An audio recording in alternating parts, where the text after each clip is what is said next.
से तपी दोपहर में खेत के बीच जमींदार अपने चमचों के साथ खड़ा था। वासुदेव की मेहनत से आलू के खेत को देखकर उसके चेहरे पर एक चालाक मुस्कान थी। अरे वाह वाह वाह वाह वासुदेव, वाह! अरे मानना पड़ेगा, तुमने खेत में बड़ी मेहनत की है। वाह भाई वाह, कमाल की खेती की है। जी जमींदार बाबू, इसीलिए तो इतने सारे आलू मेरे खेत में हुए हैं और मैंने खून पसीना एक करके अपने खेत में खूब मेहनत की है। अरे रुको रुको जरा भैया, जबान को लगाम दो।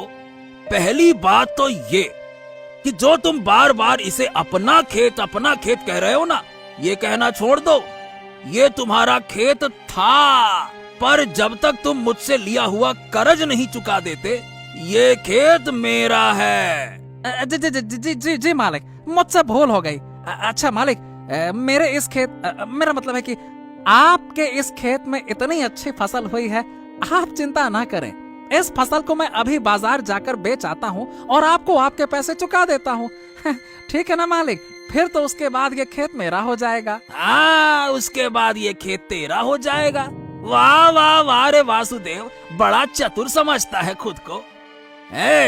तुझे पता भी है कि बीज बोने के लिए तू मुझसे वापस से फसल के नाम पर कर्ज ले गया था। बोल, याद है कि नहीं याद है? हाँ मालिक, मुझे याद है ना, मैं सारा कर्ज चुका दूंगा। अरे एक मिनट रुक जा भैया, पहले हिसाब किताब तो समझ ले। तुझे ये बराबर याद है ना कि तूने मुझसे 2-2 बार कर्ज लिया है, पर तू ये बात भूल गया कि साथ ही साथ तूने एक कागज पर अंगूठा लगाया था। बोल, लगाया था कि नहीं लगाया था? हाँ जमींदार बाबू, मुझे बहुत अच्छी तरह से याद है। आपने कहा था कि ये कर्ज के कागजात हैं, दना अंगूठा लगा दो, हमने लगा दिया। हाँ, बिल्कुल सही बात है। अब जैसा कि तूने कहा था कि तू कर्ज के बदले मुझे अपनी फसल की पैदावार देगा और उसी को मैं कर्ज और सूद के रूप में लेकर कर्जा माफ कर दूंगा। बोल, कहा था कि नहीं कहा था? हाँ, मतलब मैं भूल गया था जमींदार बाबू। ठीक है, तो आप अपने हिस्से की बोरियां ले लीजिए, बाकी मैं अपने साथ ले जाता हूँ। हाँ, जरूर, वो तो मैं लेकर ही रहूंगा। ए हरिया, इसके हिस्से की बोरियां इसके पास रख दे। जी मालिक। जमींदार के आदमी ने 2 बोरियां उठाई और वासुदेव के सामने रख दी। ये लो भैया, हो गया हिस्सा। अब तुम जा सकते हो वासुदेव, ठीक है? जाओ। हाँ? क्या? ये क्या है जमींदार बाबू, सिर्फ 2 बोरियां? मगर मेरे जमीन में तो बहुत पैदावार हुई है, लेकिन ये तो सिर्फ 2 बोरियां हैं। ज्यादा चतुर बनने की जरूरत नहीं है। तूने जिस कागज पर अंगूठा लगाया था, उसमें ये साफ साफ लिखा हुआ था कि तूने जो फसल उगाने के लिए नया कर्ज मुझसे लिया है, उसके बदले में तू मुझे अपनी सारी पैदावार सूद और मूलधन के रूप में देगा।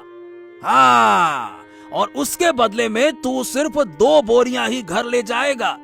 याद कर ले भैया, यही उस कागज में लिखा हुआ है और वही मैं कर रहा हूँ। ए भैया, ये जमींदार जग्गा का काम है, जग्गा का। सब काम लिखित में होता है, लिखित में। चाहे तो तू ये कागज ले जाकर मुखिया के पास जाके पूछ ले। तुझे पढ़ना नहीं आता तो तेरी गलती है, लेकिन मैं जो करता हूँ लिखित में करता हूँ, डंके की चोट पे करता हूँ। अब बोल।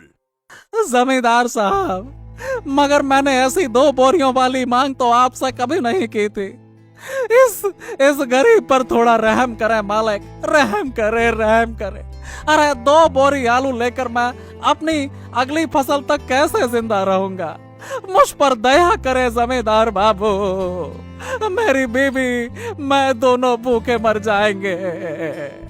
चल हट यहाँ से। एक तो खुद शर्त रखता है और फिर अपनी बात से मुकरता है। जा यहाँ से, नहीं तो मेरे आदमी तुझे घर जाने लायक नहीं छोड़ेंगे। मरता क्या न करता, वासुदेव दुखी मन से अपनी 2 बोरियां लेकर घर लौट आया। अरे ओ विमला,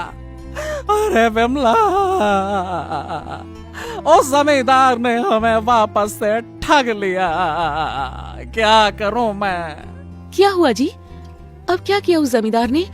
हमारी फसल तो काफी अच्छी हुई थी ना, आप फसल बेचकर उसे पैसे दे तो आए हो ना? अरे नहीं विमला, नहीं, सारी फसल उस जमींदार ने हड़प ली। हड़प ली? ये तो बड़ी गलत बात है। चलिए, हमें गांव के मुखिया के पास जाना चाहिए। अरे कोई फायदा नहीं विमला, कोई फायदा नहीं। वो जमींदार बड़ा चतुर है। उसने मुझसे जिस कागज पर अंगूठा लगवाया था, उस कागज में लिखा था कि फसल कटाई के बाद सारी फसल जमींदार की हो जाएगी और मुझे सिर्फ 2 बोरी ही मिलेगी। अरे यही हमारी किस्मत है। क्या? ये तो सरासर गलत है। हमारे साथ धोखा हुआ है जी। हमें कुछ करना चाहिए। हाँ, अब हम कुछ नहीं कर सकते विमला। हमारी किस्मत में यही लिखा है कि हम गरीबी में अपना जीवन बिताएं और ऐसे ही मर जाएं। सबसे बड़ी भूल हमसे ये हो गई कि हमने अपनी जमीन के बदले उससे कर्जा ले लिया।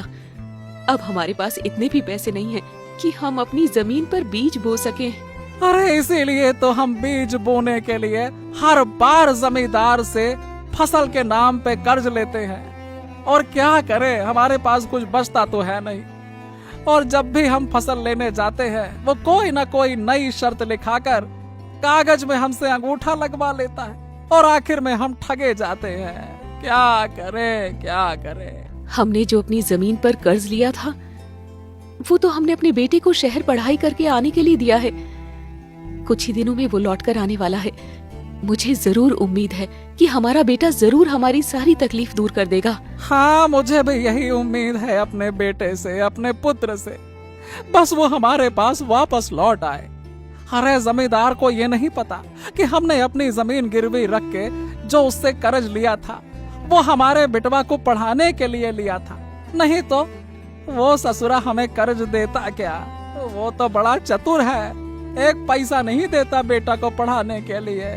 हाँ, उसे तो यही लगता है कि वो शहर मजदूरी करने गया है। हाँ विमला। छोड़ो जी, अब पछता कर क्या फायदा। चलो, अब हम सो जाते हैं। दोनों पति पत्नी अपने बेटे की वापसी की उम्मीद में दुख भरे मन से सोने चले गए। शहर के कॉलेज में कृष्णा और उसका दोस्त बात करते हुए कहते हैं, मेरे दोस्त, मेरे दोस्त, मेरे दोस्त। अरे यार, तुमने मेरी बहुत मदद की है। आज तुम्हारे कारण ही हमारे पास डिग्री है। अरे नहीं भाई, नहीं नहीं, ऐसी कोई बात नहीं है। तुम्हें तुम्हारी डिग्री तुम्हारी मेहनत की वजह से मिली है। ऐसी बातें मत करो। वो मेहनत तो है भाई, पर तुमने मुझे ना कॉन्सेप्ट समझाने में जो मदद की है ना, ओफो, उसे मैं कभी भूल ही नहीं सकता। मतलब एक बार में मेरे दिमाग में सारी चीजें क्लियर हो गई यार। मुझे तो मेरे पिता ने साफ साफ कह दिया था कि बेटा पढ़ लिख के आना, नहीं तो फिर खेती करनी पड़ेगी मजदूरों की तरह। अच्छा चलो ठीक है, अब डिग्री मिल गई है ना, अब गांव की ट्रेन पकड़ लेते हैं। अब चलते हैं हमारे घर। बहुत दिन हो गए अपने घर वालों से मिले हुए। चलो भाई। हाँ भाई, हाँ चलते हैं। अब बहुत याद आ रही अपने मम्मी पापा की। वैसे हाँ, हमारा गांव भी आस पास ही है। किसी भी चीज की जरूरत हो तो सीधा भागते हुए घर पे चले आना। ठीक है ना दोस्त? चलो।